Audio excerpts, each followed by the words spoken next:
Hey, what is up guys, Luis here, and I'm going to be trying something a little bit different on my channel today. I'm going to be making a PC build series every month where I try to compile some of the best parts that you can get for a specific price point on a PC guide. So if you're interested in that, definitely leave me a thumbs up down below and comment what you want to see on the next PC build video. So a while ago I actually built my first gaming PC and I've been loving it ever since. It was a ton of fun building it, and I actually made a video about it, and I'll leave a link down below in case you guys haven't seen it. But a lot of you guys that commented on that video were asking for some of the parts that you could use on your next build. So that kind of inspired me to make these series and help some of you guys pick some of the best components that you could use if you're on a budget. So just a quick disclaimer, I don't have the best experience when building PCs. Like I said before, this was my first PC build I've ever done in my entire career, but I have definitely learned from it. I made some mistakes, so I think I can give you guys some advice on what parts to go with and what parts to avoid. And some of you guys may be wondering, how do I know if these parts are good or not if I haven't really used them?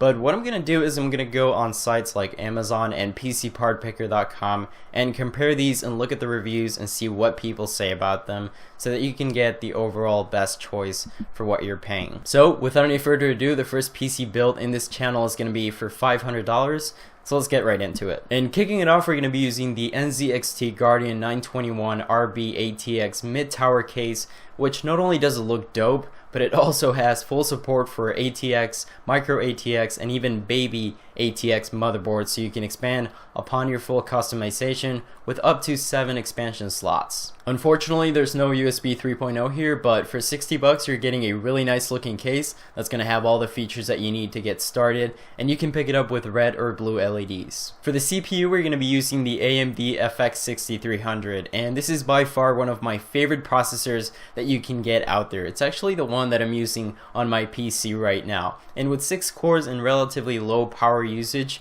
you cannot go wrong with this processor. It is definitely worth a look. Now, this isn't the most quiet processor right out of the box. If you want to upgrade the cooler, I would definitely recommend that you do so, because it does get a little bit loud if you push it too much, but it's definitely a solid choice, and for the money I really can't recommend it enough. For the motherboard, we're going to be using the Gigabyte AM3 Plus GA78LM. It's going to work great for our build for 2 main reasons. One, it has full support for AMD processors, which is great because we're using the FX 6300 in this case, and 2, because it has a micro ATX format, so it's going to fit our mid-tower case perfectly, and it's going to add a ton of reliability because of the brand, which is Gigabyte, so you definitely can't go wrong with it. So for the relatively low price that you're paying, you're getting full SATA 2 compatibility, a socket for 4GB of DDR3 RAM, up to 32GB, and USB 3.0. So for the money, you're definitely going to get all the features that you need to get you up and running. For the RAM, I chose to go with the Crucial Ballistix Sport memory, and with 8GB you're going to have plenty to do all of your gaming, some video editing in there, and even some multitasking. So you're going to have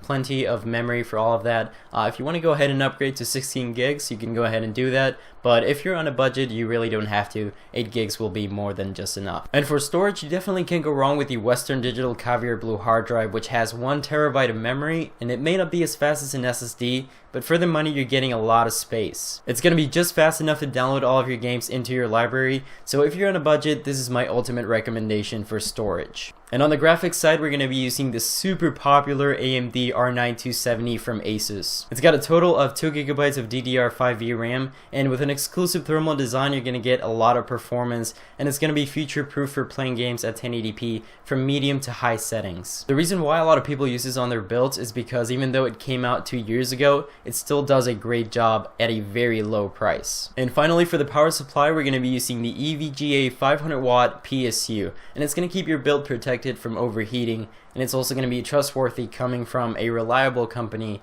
like EVGA. So all the parts will be linked down below. Thank you guys so much for watching. Hope you enjoyed this episode, and let me know if you have any suggestions for the next one, if you want to see a certain price point or a certain brand featured in the next episode. So I hope you enjoyed this video, and I'll see you guys on the next one.